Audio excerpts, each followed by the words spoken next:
duke qenë një planifikues urban, pra përveç gjëra të tjera që i bëni me shumicë, po duke qenë një planifikues urban, mund na flisni goxha mirë për këtë rrugë, ku dhe historia e këtij qyteti ka filluar me këtë rrugë, ka filluar me Konakun, pra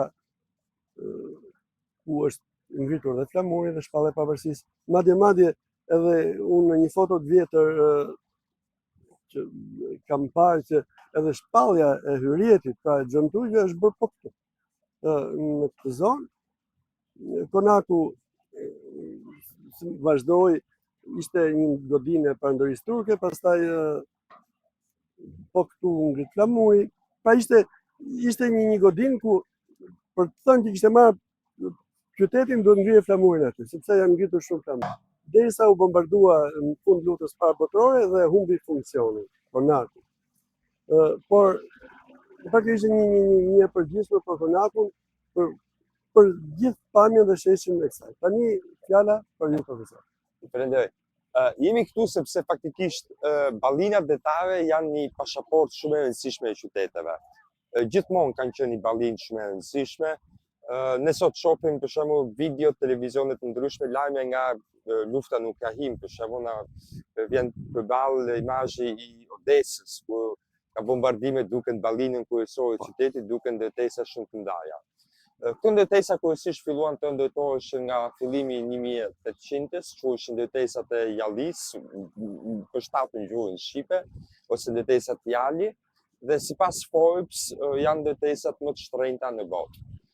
Janë ndërtesa ndërmjet një miksi ndërmjet një hoteli, ndërmjet një shtëpie pritje për miq, dhe njëkohësisht një fuqi reklamimi fuqisë tregtare në ballinën detare.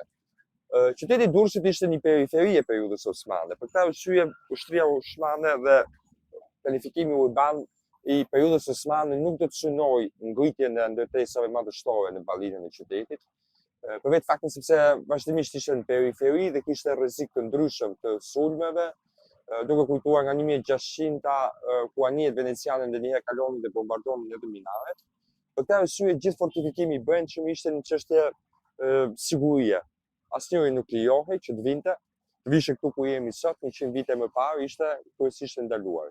Në atë kohë, para 100 viteve, muri i cili sot është i bombarduar në kuptimin ose inekzistent, kalonte nga një skaj i sheshit nga skaj tjetër, i gjithë i bashkohej dhe në formën e sheshit siç është tashmë kjo, ndodhi pikërisht ndërtesa e Jallis.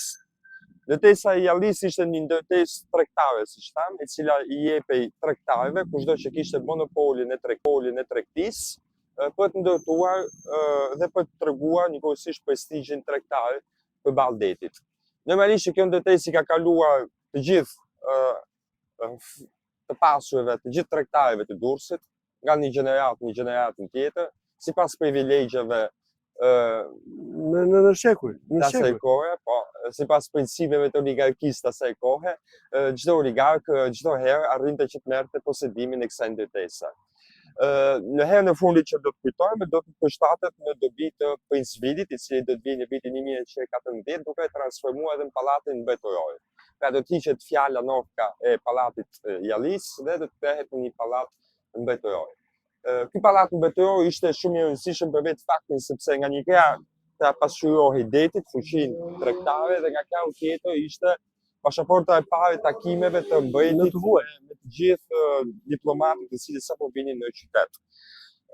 Dhe pikërisht aty ku sot është kryqëzimi i rrugës, pikërisht atë vend ndodhej edhe xhamia e vogël, xhamia e bardhë. Xhamia e parë. E parë. Pra, objekti ndërtuar në 1502-1503, pra të paktën me aq sa kam lexuar, i bie që objekti i parë që turqit ndërtuan pasi pushtuan Durrësin ishte kjo xhami.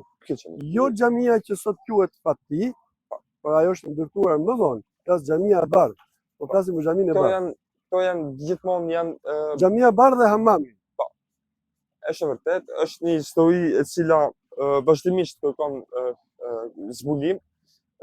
Zbulim është e vërtet që xhamia që ka qenë këtu ka pasur deri diku edhe karakteristika të një ndërtese forme tjetër, heksagonale, ndoshta përshtatur më pas edhe në formë një xhamie, Megjithatë duhet ta kujtojmë deri vonë si deri diku Bëhet fjalë për pjesën këtu, Po. Pra, po themi fundi ose fillimi i kryqëzimit, pikërisht. Aty këtu ka. Në vitin 1918 trupat franceze së bashku me trupat italiane për të mos i lënë shkas trupave austriake që të kthehen nga fronti nëpërmjet detit, do bombardojnë portin e Durrësit. Dhe në atë pikë trupat austriake do të kthehen nga fronti para luftës botërore nëpërmjet tokës, maleve, dhe porti do të humbasi të gjithë rëndësinë e vet. Ky është një moment shumë i rëndësishëm, sepse pikërisht në këtë moment historik të parë në Ballkan, rëndësinë dhe përgjegjësinë tregtare dhe e marrë qyteti Selanikut dhe qyteti Durrësit do të humbas si një skelë e rëndësishme portuale e Ballkanit. Kuptohet mbas bombardimit. Po. Pra ishte viti 1918, i cili me bombardimin e qytetit Durrësit, me humbjen e grupeve austriake dhe kështu me radhë, do të jepet përgjegjësia kujdo porti që kishin mbështetur aleatët, siç ishte porti Selanikut. Po. Kjo do të ishte një goditje e rëndë për qytetin e Durrësit, një goditje në kuptimin politik, ekonomik, tregtare, për vetë faktin sepse edhe Durrësi do të kuptojmë që nuk kishte i përfshirë në luftën e parë botërore, por ndërkohë doli nga lufta e parë vend kalimi edhe doli më i lodhur dhe i bombarduar. Më i bombarduar nga Egjipti. Më i shkatruar sepse u bë shesh kalimi. Eksakt. Kalonte kush punë. Eksakt. Në këtë këndvështrim me bombardimin e ndërtesës administrative të madhe të ndërtesës sjallisë, edhe njëkohësisht të xhamisë vogël bardh, italianët të cilët dëshironin të qëndronin këtu ndjeshin në borxh me komunitetin lokal. Ndjeshin borxh për këtë arsye ato do të planifikojnë ndërtimin e sheshit të ri administrativ aty ku ndodhet sot xhamia e madhe, dhe në hapësirën ku ne jemi këtu do të krijtohet hapësira e re, mund ta quajmë kështu kulturore, për të ndryshuar edhe mendësinë tregtare me shumë produkte italiane që po shiteshin atë kohë duke folur, duke menduar kozmetikën, intimo, ilaçe të ndryshme të cilët fillonin të shiteshin në ndërtesa. Sheshi i administrativ së bashku me bashki dhe xhamin kishte në krahun e kundërt, pra kishte sheshin dhe parkun e ri, i cili ishte sapo krijuar në mënyrë që të mundësonte kryqëzimin, muzikën dhe gjithë tjerët me radhë. Dhe nga krahu tjetër u ndërtua një bulevard i drejtë në mënyrë që të lidhi këto dy pika sheshesh. Bulevardi ose rruga tregtare qersa. Po. Bulevardi është pasqyron konceptin italian të urbanistikës, ashtu quhet futurizmi, në kuptimin e lidhjes së perspektivave dhe pikave të ndryshme në afërsinë e syrit, në kuptimin optik. Mos gaboj, Brasini, Armando Brasini është arkitekti? Po. Megjithatë, ai që e ka hapur dhe që ka bërë punimet e vërteta ka qenë General Ferrara. General Ferrara ishte i punësuar pranë bashkisë, i cili njëkohësisht mundsoi edhe dinamitin, mundsoi edhe shpërthimet e mori përsipër punën voluminoze. Punën voluminoze, eksakt. Në atë kohë kur do të fillojnë prishja e bulevardit, do të ishte afërsisht 2 vite pas tërmetit, në vitin 1926 qyteti Durrësit do të dëtohet nga një tërmet, dhe vitin 1928 afërsisht 2 vite, debatet mëdha do të kalojnë në Parlamentin e Republikës Shqipërisë dhe në Këshillin Bashkiak. Një minutë profesor. Pra, i bie që historia përsëritet. Edhe mbas 100 vjetësh, debatet e tërmetit në Këshillin Bashkiak, pastrehet korrupsioni, fondet e menaxhuara keq, pas ka ekzistuar para 100 vjetësh. Eksakt. Ne jemi bijtë të denjë të baballarëve dhe gjyshëve tanë të denjë në sklim politike. Në korrupsion.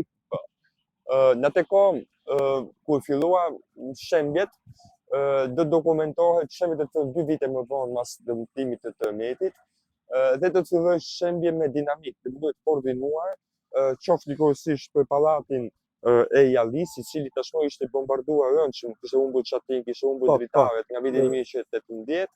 Në 1918 ai humbi funksionin.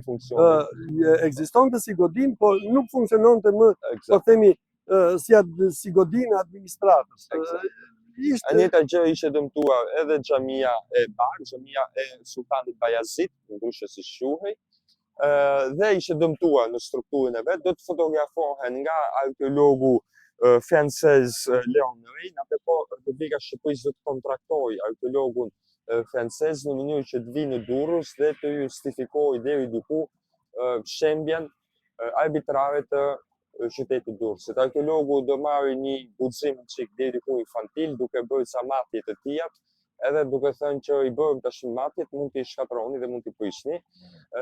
Ka dhënë ca deklarime duke me përbuzje deri diku të arkeologjisë durrëse, duke thënë që shumë gjëra nuk vlen, janë kompozime osmane dhe hajde i shkatrojnë, por ama merë dhe i marrë vetë, dhe i marrë një nga nisë ato vlen.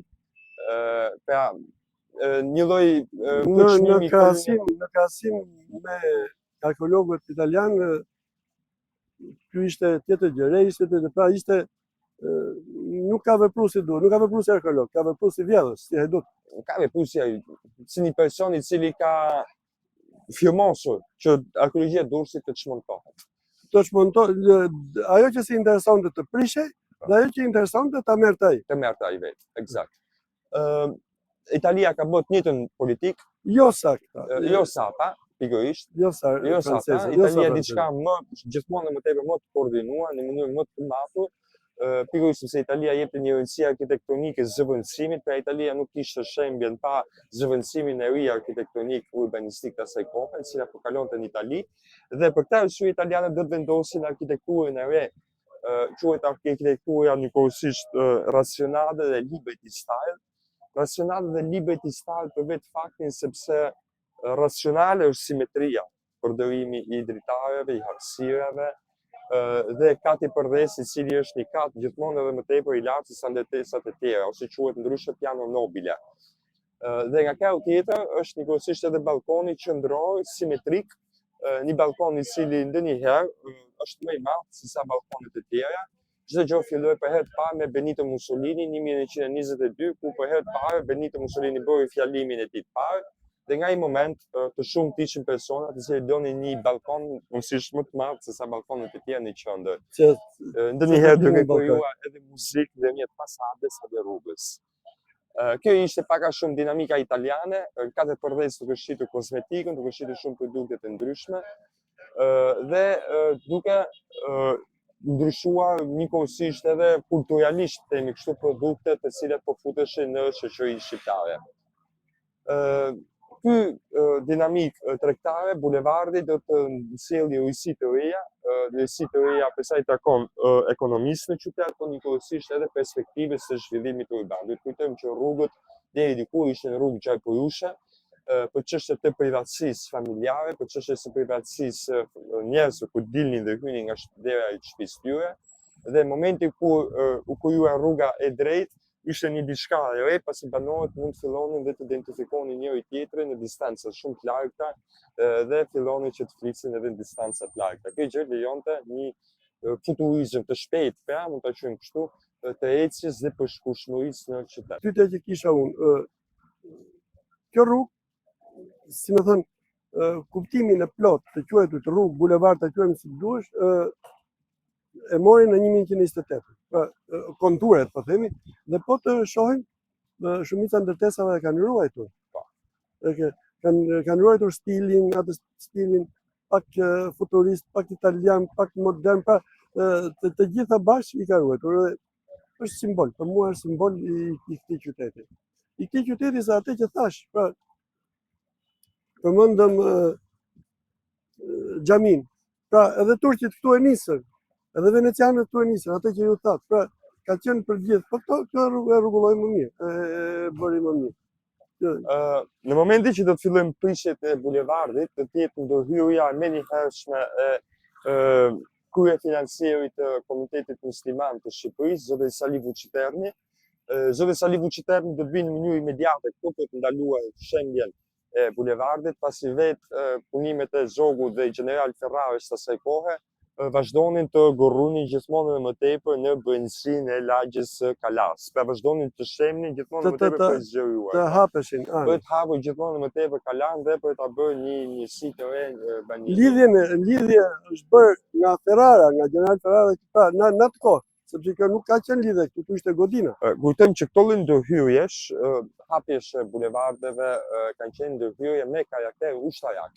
I pari i cili ka përdorur artillerinë në qytet ka qenë Napoleon Bonaparte, Këtë gjë e verifikuan në momentin e parë ku humbën Bastiljen, kuptuan që duhet lidhnin dhomën e Barutit me dhomën e Burgut, shpejt e shpejt, në mënyrë që të shkonin në ndihmë kullave në brendësitë të qytetit, dhe nga ai moment Napoleoni III me baronin Haussmann në Parisin 1840-50 dhe të filloi të hapi bulevardet e Parisit ditëve të sotshme, për të kaloi nga një lagje organike me rrugë qarkulluese në një qytet me bulevarde të rrugë të gjera.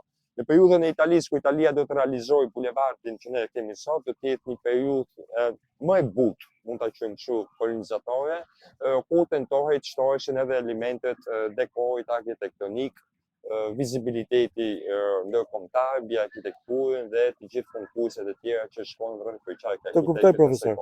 Pra, pak a shumë kjo është, por në kohë, po themi, ju folët për Italinë edhe para luftës, po edhe gjatë luftës. Pra, në ndërhyrjet e fundit këtu janë bërë. Pra, po themi, edhe Shatërvani, arkitekti sotiri, është ndërtuar pothuajse në atë kohë. Është e njëjta periudhë. Në sheshin kryesor të qytetit Durrësit do të fillojnë punimet kryesisht në vitin 30 dhe do të jenë pjesë e konkurseve të ndryshme, njëkohësisht Bashkia, apo edhe detesa poshtë Shatërvanit do të jetë pjesë e ndërtimeve nëpërmjet disa principeve të përzgjedhjes brenda një kuadri teknik. Dhe kjo nuk u luajt më.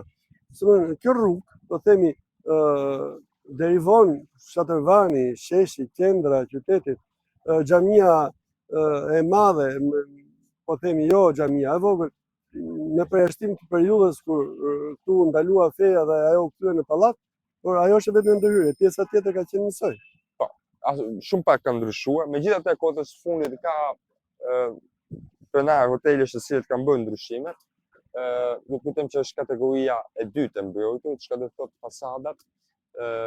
Shumë pronarë të ndryshëm kanë vendosur që zgjedhin një model neoklasik, që nuk është as pak i studiuar në akademi, nuk është i studiuar as në shkollë, nuk ka as edhe një lloj ngjashmërie me arkitekturën italiane. Për shembull, rasti më shqetësues dhe më turbulent për një profesionist është të shohë kolonat jashtë fasadën e një ndërtese, ku ndërkohë do të kuptojmë që kolonat janë pjesë e strukturës së ndërtesës. Janë brenda. Pra, brenda nuk mund të qëndrojnë dot kolonat në pjesën e fasadës jashtme. Është një ofendim për inxhinierët, është një ofendim për akademinë, për shkollën dhe për çdo që studion këto gjërash. Megjithatë, pronarët këtu vazhdojnë të ndërtojnë sipas dëshirës tyre, përshtasin sipas modeleve të reja me idenë se po krijojnë diçka klasike. Do të kujtojmë që kjo lloj arkitekture italiane, modelit stilit racional, liberty, është identifikueshme në Argjentinë, në Kili, në Siçili, kudo ku italianët po migronin në atë periudhë. Pra është studiuar në akademi shkollore, pasi ka simetrinë, ka volumet, ka harqet, edhe ka balkonin, edhe në seri. Në fakt është një pamje goxha e bukur. Është gjitha për të studiuar, është çështje e studimit në akademi. Ndërsa nga ndërtesat e gipsit që ne kemi sot në bulevard nuk ka asgjë për të mësuar. Dhe kjo është një shqetësim për vetë faktin sepse nuk krijon asnjë trashëgimie urbane, por krijon kapriço rokoko, forma të ndryshme të pronarëve për të fryrë fasadën. Ajo çfarë është më e rëndësishme mbi të gjitha është fakti që ky bulevard që ne shohim është nga një krah siç tham, është i periudhës italiane, i pasqyron futurizmin, pasqyron dialektikën politike italiane, komshi nëpërmjet detit, pra ku ishte mundur që të shihje pasqyrën ujore drejt për drejt nga mesi i bulevardit, dhe kjo gjë krijonte një lloj koncepti spekulativ që Italia është 2 metra hapa larg nga Shqipëria, dhe nga krahu tjetër pra krijonte një koncept i cili të ardhmes modernitetit, por pa harruar që i gjithë drejtimi i bulevardit është i drejtuar nga Meka. Kjo është e bukur. Ja këtë se dija. Dija këtë për pjesën e Italisë, ato dialektika italiane, por këtë të Mekës nuk e dija. Fasada e xhamisë ballore që ne shohim është i drejtuar, është vendi pikërisht pra ku imami i xhamisë madhe falet, drejtohet dhe është orientimi pikërisht pra e njëjtë. E njëjta gjë është menduar pra momentin ku zoti Salih Vuciterni ka ardhur drejtuesi i financave të Komitetit Musliman, kur ka ardhur për të ndaluar komisar Ferrarën për punimet, ai njëkohësisht me siguri ka ndikuar edhe drejtimi, që drejtimi të jetë në drejtimin e Mekës dhe në sheshin e Ujit të jetë pikërisht për xhamia. Kjo ka qenë një ndër kërkesat me siguri e artikuluar në territor. Pra nuk është artikuluar në hartografi nga arkitektet urbanistët italian, por është artikuluar kushdo që ka rezistuar dhe ka drejtuar gishtin e një praktike kaq të rëndësishme për banorët e qytetit. Pra, në të ardhme të afërt, shpresojmë, gjithmonë më tepër në Komunitetin Musliman ku shohim ceremonitë ndryshme, shpresojmë që në të ardhmen të arrijë qyteti të jap komunitetit mbase të vendit në dispozicion të gjithë bulevardin për të plotësuar nevojat e momenteve të mëdha siç janë Bajramet apo periudhat të ndryshme. Sepse kjo gjë do të jepte pikërisht pra dimensionin e vërtetë dhe qëllimin e vërtetë për cilin është projektuar. Pra Sali Vučićerni dhe shumë tjerë kanë investuar në këtë lloj tim dhe është e rëndësishme që ky investim të marrë të gjithë kapacitetin e vet. Pak a shumë kjo për rrugën Doli, nuk e di keni në gjë për të shtuar? Le të shkojmë atje? Po, rrugën e vjetër. Të shkojmë tek rruga e vjetër. Pra profesor tani jemi tek muri. Tek muri Kalas dhe muri që thatë ju që son po themi në pozicionin e sheshit të ndërkombëtar italian. Ky mur pikërisht bashkohet me torrën. Kjo derë është dera e Jalis, ashtu si ndërtesa e Jalis edhe porta e Jalis. Në portën e Jalis vazhdimisht qytetarët e Durrësit vinin mbasdite vonë dhe një herë për të shijuar Begdetin, por linjat përgjithshme ishte një derë e cila ishte e ndaluar rreptësisht për banorët për dalë nga këtu. Ishte një derë e cila i shërbente kujdo që ishte nga jashtë dhe diplomatët, tregtarët të ndryshëm, të cilët dëshironin të vënin kontakt me qytetin dhe qëndronte gjithmonë një ushtar fiks në këtë pjesë të ndërtesës. Dhe është dokumentuar për herë të parë si një burokraci e madhe për ta kaluar këtë derë nga vitin 1870 nga arkeologu Arthur Evans. Arthur Evans gjeti Trojën në Turqi, gjeti Minotaurin në Kretë dhe këtu dëshironte të kërkonte për tempullin e Artemisës. Do të vi deri në këtë derë, do të ndalohet nga ushtarët osman 1870 dhe do i thohet që për të bërë gërmime në qytetin e Durrësit duhet marrë leje në Stamboll. Ai do të mozitet jashtë masa, për vetë faktin se ishte një çështje burokratike shumë e madhe, do të shkruajnë ditarin e tij kundër gjithë këtyre tregtarëve që ishin këtu, asnjë nuk po e ndihmonte për momentin, por mbasditë vonë disa fëmijë të vegjël do të vinë me tas me monedha antike për t'i dhënë arkeologut monedat antike dhe në mënyrë që ai të dokumentojë qytetin e Durrësit të antikitetit të Dyrrahut parë nëpërmjet këtyre pikërisht pra monedhave të dhëna nga fëmijët e qytetit. Kjo derë pra ka qenë gjithmonë më tepër më e ulët, ka qenë një ushtar, normalisht është dheu është ngritur, punimet të ndryshme duke thënë nga periudha e Austrisë, më pas gjithmonë më tepër kanë ngritur nivelin, por është dera e qytetarëve, pra dera e popullit. Okej, profesor. Në peng tjetër ose në fjalë tjetër pra dhe për murin në gjatësi apo pak a shumë? Ky mur pra pikërisht vijonte brendësitë e territorit, vazhdonte me rrugën kryesore të pazarit të lagjes Kazbaut Kalas Durrësit, e cila vazhdonte drejt. Jo më kot edhe familjet e para italiane, të cilat ndërtuan në 19-ën, 20-ën, 21-shin ndërtesat e para menduan që ky do të ishte edhe segmenti i drejtimit që do të mbante, por njëkohësisht u kryu më pas bulevardi dhe u vendos që kjo rrugë mos përdorej më.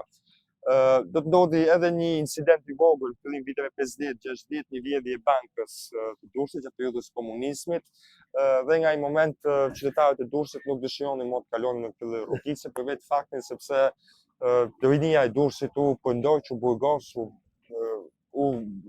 pa të drejtë, pasi të drejtë, që asnjë nuk dëshironte më që tregonte kalonte tek drejtimi. Të falenderoj profesor. Hajde. Pra profesor, bëhet fjalë, rruga vjetër është mes godinës të pararestauruar dhe Oxhakut të lokalit. Pra ku janë dy dyert gry. Po. Ky është pra pikërisht drejtimi i rrugës vjetër. Ja sa fotografitë vjetra të viteve 1915, në viteve 1920, ku në këtë drejtim pra drejtohet pikërisht kulla e Barutit ose kulla Anxhuine. Kulla Anxhuine kishte drejtuar Pilierin pikërisht në këtë drejtim, pra synonte rrugën e sigurisë për kujton në rastet e pushtimit ushtarak që hynin nga ky drejtim. Ky ishte një pikë kyçe e rëndësishme për vetë faktin sepse kontrollohej hyrja e Durrësit, por njëkohësisht edhe mundsonte lidhjen e çfarëdo gjëje jashtë me brendësinë e Kalas. Tashmë do të shohim derën tjetër të ushtrisë, nëse ky ishte dera e popullit, së bashku do të shohim derën e ushtrisë. Pra, profesor, nëse ajo ishte porta ku vinin, po themi, zyrtarët, kjo ishte porta e ushtrisë, mos gaboj. Po. Si ashtu thoni ju, pavarësisht se godina ose dera nuk është e njëjta, por si më thënë, ndoshta do ja servirim shikuesve nëpërmjet fotove. Dhe nëpërmjet asaj që thoni. Kujtojmë që Ballina është pjesë e propagandës së arkitekturës italiane. Pra, Ballina duhet pasqyronte atë që ishte lidhja me Italinë, çfarë ishte lidhja shpirtërore, Po kjo arkitektonike. nuk është bërë nga italianët, është më e hershme apo është bërë nga italianët?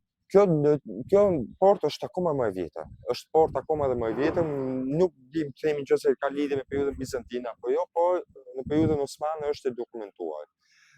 Normalisht që këto blloqe këtu që ne shohim të bardha janë të vendosura më vonë, ashtu siç janë edhe tek banka, pra janë një përshtatje veshjes së mureve. Kemi bëjmë me një kamuflazh unik të propagandës në kuptimin të arkitekturës italiane. Duhet kujtojmë që banka e cila filloi ndërtimet me mbështetjen e Mirfit Libohovës ishte një bankë e cila synonte që të kapte financat e Shqipërisë. Për herë të parë pra ku Benito Mussolini kontrollonte. Ky ishte një ndër arsyet deri diku edhe pse kryeqyteti i Tiranës filloi të marrë një epërsi më të madhe institucionale përkundrejt qytetit Durrësit me bankën e re. Por njëkohësisht ndërtesa këtu ishte një ndërtesë e cila duhet të fshihte historikun e vet deri diku militar, ushtarak përballë Ballinës detare, ashtu si konaku i cili do të zhduket për gjithnjë për vetë faktin sepse pallati i ri mbretëror do të ndërtohet mbi kodër dhe nuk duhet flitej më pikërisht për mbretërinë e vjetër, për konakun, ashtu ishte njëkohësisht edhe porta dhe muri këtu ku nuk duhet flitej më për një historik të rezistencës, të luftës, por duhet flitej si diçka të madhështisë Italisë, e cila gjithmonë deri diku mund të tregonte historikun e pranisë së saj në këtë brigje. Kjo është një ndërtesë që sot është shtesë e bankës, por në vetvete funksioni dhe volumi dhe forma vetë përshtaten pikërisht pra me derën e ushtrisë. Janë të shumta fotografi deri në periudhën e pavarësisë Republikës Shqipërisë, pra kombit shqiptar, në 1912, ku të ndryshëm ushtarak me flamur, me qerre të ndryshme, me artilleri kalojnë në këtë drejtim për brenda dhe jashtë.